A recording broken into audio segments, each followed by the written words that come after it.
মহাপ্রভু আমাদের জন্য অস্ত্র ত্যাগ করলেন, তিনি আমাদের জন্য অস্ত্র ত্যাগ করলেন, চোখের জল দিয়ে জীবকে উদ্ধারের নদীয়ার পথে পথে ধুলাই গড়াগড়ি দিলেন, তবুও আমাদের আর বোধোদয় হলো না। আর কবে হবে? এত করুণার ঠাকুর হয়েছে কিবা আর হবে? কোন ভগবানকে আজ পর্যন্ত কেউ কাঁদতে দেখেনি, দেখেছেন? রাম অবতারে, কৃষ্ণ অবতারে বা তার আগে কেউ দেখেছে যে কোন ভগবান কেঁদেছে জীবের জন্য? কিন্তু মহাপ্রভু একমাত্র জীবকে উদ্ধারের নিমিত্তে ক্রন্দন করেছেন। কিন্তু তবুও আমাদের এখনো কোনো বোধোদয়, আত্ম উন্মোচনের যে ভাবটি, সেটি এখনো আমাদের হয়ে ওঠেনি। বর্তমানে আমরা সাধু সঙ্গ, সাধু সেবারূপ একটা বন্যায় ভেসে চলেছি, কিন্তু নিজের কল্যাণ করছি তো? নিজে কতটুকু পরিবর্তন হচ্ছি? বর্তমানে দেখা যায় যে আমরা গুরুদেবের নাম নিয়ে জাহির করতে ব্যস্ত। বর্তমানে দেখা যাচ্ছে, আমি নিজেই বলি, আমি নিজে কত বড় পাপী, গুরুদেবের নাম জাহির কত জায়গা থেকে শ্রদ্ধা সম্মানের আশা করে থাকি। আমি মুরারি বাবার শিষ্যা, কত বড় সম্মান না? তিনি ছিলেন কুম্ভমেলার মহামন্ডলেশ্বর, বৈষ্ণব সেবার মূর্তিমন্ত বিগ্রহ। সেবার ভাবনা আমার কাছে কিচ্ছু নাই, গলায় এখন কি মারা নাই, অথচ আমি মুরারি বাবার শিষ্যা। কত বড় গর্বের কথা না? এ সকল ভাবতে গেলেও কষ্টের বুকটা ফেটে যায়, এ সকল ভাবতে গেলেও কষ্টের বুকটা ফেটে যায়। আমাদের শাস্ত্রে কয়েকজনের নাম নিতে নিষেধ করা হয়েছে, বলেছেন যে কয়েকজনের নাম নেওয়া যাবে না, পতি, শ্বশুর এবং অনেকেই, এবং তন্মধ্যে একজনের গুরুদেবের নাম নেওয়া যাবে না, এটা বলেছে আমাদের শাস্ত্র। মনুস্মৃতিতে বলেছে যে আমাদের গুরুদেবের নাম নেওয়া যাবে না। কেন যাবে না? কারণ বলেছে, কারণ গুরুদেবের নাম ভাঙিয়ে নিজেকে জাহির যেন না করা হয়, গুরুদেবকে কেন্দ্র করে নিজের প্রতিষ্ঠা যেন না বাড়ানো হয়, এজন্য গুরুদেবের নাম নিতে নিষেধ করছে। কারণ আমাদের মহাজনগণ জানেন যে ভবিষ্যৎ জীব ঠিক কোন পর্যায়ে উঠতে পারে নিজের প্রতিষ্ঠার লোভে, এজন্য সেগুলোর ভবিষ্যৎবাণী তারা আগে থেকেই করে দিয়েছে। কিন্তু বর্তমানে আমরা সেগুলোকে মানছি না। শুকরের বিষ্ঠাসম প্রতিষ্ঠা ত্যাগ কর, মহাপ্রভু বলে গেছেন না? কিন্তু আমরা কি করছি? প্রতিনিয়ত সেই প্রতিষ্ঠাকে আঁকড়ে ধরছি আর শুকরের বিষ্ঠাকেই গ্রহণ করছি। আমি বড্ড সদাচারী, প্রসাদ ভোজি, প্রসাদ পাচ্ছি তো শুকরের বিষ্ঠা। সুতরাং আমরা এই সকল ছোটখাটো খুঁটিনাটি কারণের জন্য নিজের কোনো কল্যাণ করতে পারছি। আমাদের মধ্যে অভিমান, দাম্ভিকতা এগুলোই ভরপুর হয়ে গিয়েছে। এই দাম্ভিকতা, এই উঁচু ঢিবিগুলোকে কেটে সমান করে বীজ বপনের উপযোগী ক্ষেত্র হিসেবে আগে এই দেহটিকে তৈরি করতে হবে। যদি দেহটিকে ক্ষেত্র হিসাবে উপযুক্ত পরিপক্ব করা যায়, তাহলে সেখানে বীজ বপন হবেই হবে। তখন মহাজনের চরণ ধরে বলা লাগবে না যে বাবা আমাকে কৃপা করো, আমাকে একটু কৃপা করো, বলা লাগবে না। যদি আমি পাত্র হতে পারি, মহাজনগণ তার ভজনের দ্বারা আমাকে কৃপা করবে, করতে বাধ্য, সে করতে বাধ্য। যদি আমি পাত্র হয়ে উঠতে পারি, সারা জীবন কৃপা নিয়েও লাভ নেই যদি পাত্রে ছিদ্র থাকে। একটি ছিদ্রযুক্ত পাত্রে যদি অমৃত রাখা হয়, অমৃত থাকবে তো? কেন থাকবে না? ছিদ্র দিয়ে সব পড়ে যায়। ঠিক তদ্রূপ এই দেহরূপ ছিদ্রে যতদিন না পর্যন্ত ছিদ্রগুলো বন্ধ করতে না পারছি না, ততদিন পর্যন্ত কোনো কৃপা গেল, কোনো প্রেম ভক্তি গেল না। এজন্য আগে আমাদেরকে এই ছিদ্রগুলো বন্ধ করতে হবে। এই ছিদ্রগুলোকে বন্ধ না করলে হবে না। একজন সর্প বিষয়ে অজ্ঞ ব্যক্তি, অর্থাৎ যিনি সর্প সম্পর্কে যার কোনো জ্ঞান নেই, গ্রাম বাংলায় একটি পথের ধারে দূর থেকে দেখছেন যে রঙিন কি যেন বস্তু গোল, অর্থাৎ মালার মতো রঙিন করে আছে। অর্থাৎ বিষধর সর্পগুলো বিভিন্ন রং বেরঙের হয়ে থাকে, হলুদ, লাল, একটু বেগুনি বেগুনি রঙের হয়ে থাকে, যেগুলো বেশি বিষধর গ্রাম বাংলায়। তো সেই বিষধর সর্পটি একটি মালার মতন করে গ্রাম বাংলার একটি পথের প্রান্তে পড়ে আছে। একজন সর্প সম্পর্কে অজ্ঞ ব্যক্তি দূর থেকে মনে করছেন, বাহ কি সুন্দর মালা, যে আমাকে পড়লে না জানি কত সুন্দর লাগবে। দূর থেকে আমার মতন যারা আছে তারা তো মনে করবে। তো কাছে গিয়ে কি করেছেন, সেই সর্পকে মালা মনে করে গ্রহণ করেছে। যখন গ্রহণ করেছে, তাকে সুন্দর লাগবে তো, নাকি দেহে বিষক্রিয়ার সৃষ্টি হবে?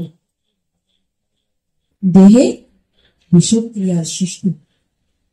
ঠিক তদ্রূপ আমরা এই প্রতিষ্ঠা, মান, যশ, খ্যাতিকে সেই সুন্দর বিষধর সর্পের ন্যায় গলায় ধারণ করছি, নিজেকে সুন্দর দেখানোর জন্য, নিজেকে সুসজ্জিত করবার জন্য। অথচ এর পরিণাম যে কত ভয়াবহ তা আমি এখনো বুঝতে পারছি না। এইগুলো সম্পর্কে আগে বুঝতে হবে, নাহলে হবে না। ঠিক তদ্রূপ যেদিন আমাদের এই বিষয় ভ্রান্ততা কেন বললেন? কারণ আমাদের যে প্রকৃত বিষয় প্রথমে বললাম, শ্রী গৌর চরণ, নিত্যানন্দ চরণ, শ্রীমতী প্রাণেশ্বরীর চরণ, এটি হচ্ছে আমাদের বিষয়। এই বিষয়কে যখন আমরা ভ্রান্ত মনে করে আপাত বিষয়ের দিকে ছুটবো, এটি হলো আমাদের বিষয় ভ্রান্ততা। এই ভ্রান্ততা যেদিন কাটবে, সেই দিন আমরা কামনা বাসনার বিছানা ত্যাগ করে গৌর বলে পথে কাঁদতে কাঁদতে ছুটে যাব। এই কামনা বাসনার বিছানা আগে ত্যাগ করতে হবে। এই বিছানা না ত্যাগ করলে আরো আলস্য, আরো কামনা বাসনা আমাদেরকে জর্জরিত করে।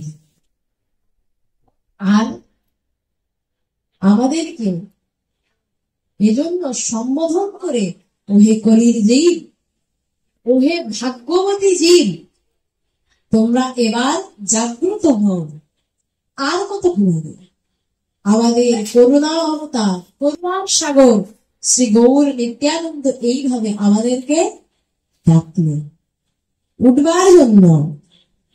এবং তিনি কি করলেন আমাদের জন্য? বললেন, অনর্পিত চিরাত করুণাবতীর্ণ কলো সমর্পয়িতুমুন্নত উজ্জ্বল রসম স্বভক্তিশ্রিয়াম হরিব্রাট সুন্দর দুতি কদম্ব সন্দীপিতঃ সদা হৃদয়কন্দরে স্ফুরতবা শচীনন্দন। বললেন অনর্পিত চরিচিরাত। অনর্পিত মানে কি বলা হয়? যা এখনো অর্পণ করা হয়নি, তাহাই অনর্পিত, যা আজ পর্যন্ত কেউ দেননি। অর্থাৎ মহাপ্রভু আমাদেরকে কি দিলেন? বললেন অনর্পিত তত্ত্বের সন্ধান দিলেন। অনর্পিত কি? অর্থাৎ পঞ্চম পুরুষার্থ কৃষ্ণ প্রেমধন। সংক্ষেপে কইল এই প্রয়োজন বিবরণ, পঞ্চম পুরুষার্থ এই কৃষ্ণ প্রেমধন, ইহাই মহাপ্রভু আমাদেরকে দিলেন। এবং এর আগে আমাদেরকে 4টি পুরুষার্থ দেওয়া হয়েছে। 4টি পুরুষার্থ দেওয়া হয়েছে। কি কি সেগুলো? ধর্ম, অর্থ, কাম এবং মোক্ষ। এই 4টি পুরুষার্থ আমাদের মুনিগণ, যোগীগণ আমাদেরকে দিয়েছেন, সেই প্রণালীগুলো আমাদেরকে বুঝিয়েছেন। কিন্তু মহাপ্রভু এসে বললেন এটা পুরুষার্থ বটে, কিন্তু পরম পুরুষার্থ না। পরম অর্থাৎ কি? যা ছিল, আছে এবং থাকবে, যে নিত্য যে তত্ত্বটি, যা পেলে জীবের আর কোনো দুঃখ থাকে না, সেই পরম পুরুষার্থ এই 4টির কোনটি নয়। ধর্ম, অর্থ, কাম, মোক্ষ কোনটি নয়। তাহলে পরম পুরুষার্থ কোনটি? সংক্ষেপে কইল এই প্রয়োজন বিবরণ, পঞ্চম পুরুষার্থ এই কৃষ্ণ প্রেম। একমাত্র কৃষ্ণ প্রেম ধর্ম আমাদের সেই পরম পুরুষার্থ, যা আমাদেরকে মহাপ্রভু প্রদান করে দিয়েছে। এটি হচ্ছে আমাদের সেই অনর্পিত তত্ত্ব। এটি আমাদের সেই অনর্পিত তত্ত্ব।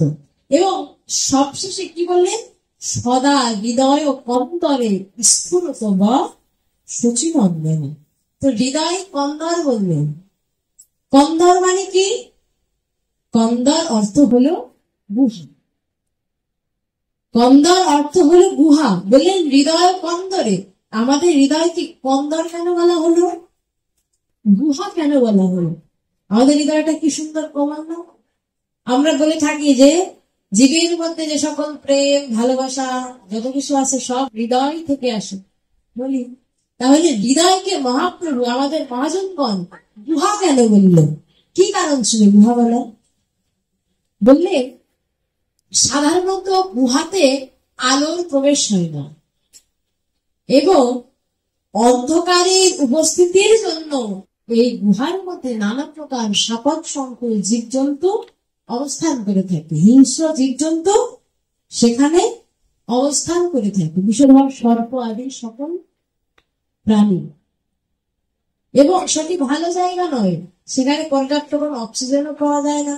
একদম সুস্থ মানুষ গেলে গুহার মধ্যে কিন্তু বেশি দিন টিকতে পারবে না।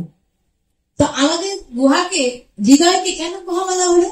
বললে আমাদের হৃদয়ে অনন্ত জন্ম ধরে কাম ক্রোধ রূপ সেই হিংস্র জীবজন্তু দিয়ে ভরপুর। এবং অন্ধকারটি কিসের? অবিদ্যার অন্ধকার। তাহলে কি হবে?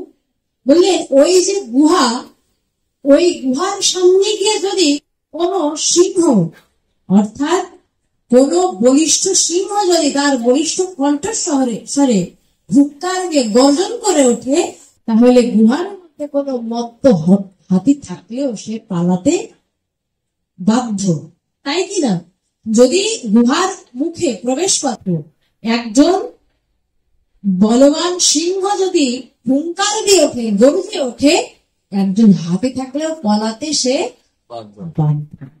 ঠিক তদ্রূপ আমাদের হৃদয় গুহার মধ্যে বিরাজমান কাম ক্রোধ রূপ সেই মোহ মায়া রূপ যে সকল হিংস্র জন্তু জানোয়ার আছে, সেগুলোকে দূরীভূত করবার জন্য গৌরাঙ্গ মহাপ্রভু আজ চৈতন্য সিংহ হয়ে গর্জন করে উঠেছে।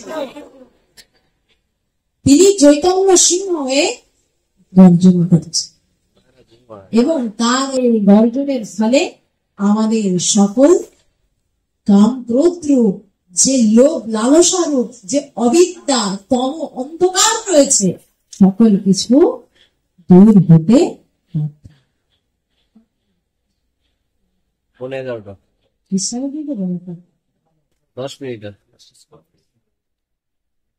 তিনি হলেন আমাদের সেই চৈতন্য সিংহ। এজন্য বললেন সদা হৃদয় কন্দরে স্ফুরত শচীনন্দন। তিনি আবির্ভূত হন জীবের হৃদয় আকাশ। এবং শাস্ত্রে বললেন যে কি, ব্রজেন্দ্র নন্দন ছিল যে শচীসুত হল সে। এই পয়ারটি খুব ভাবায় এবং এই পয়ারের মধ্যে অনেক মহিমা, অনেক মাহাত্ম আছে। বললেন ব্রজেন্দ্র নন্দন ছিল যে শচীসুত হল সে।